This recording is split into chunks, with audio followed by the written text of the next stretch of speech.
வணக்கம். ஸ்ரீராம ஜெயம். இன்று 4வது ஸ்ரீசக்கரத்தில் உள்ள சர்வ சௌபாக்கிய தாயக சக்கரம் பற்றி தான் பார்க்க இருக்கிறோம். இது 14 முக்கோணம் வடிவமுடையது.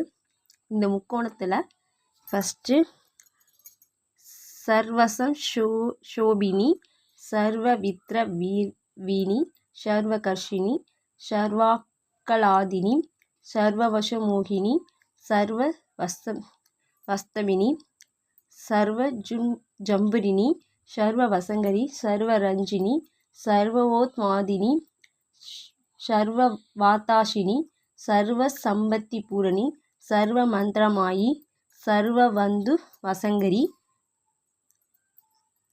மொத்தம் 14 சம்பிரதாய யோகினிகள் இருக்காங்க ஸ்ரீ சக்கரத்தில்.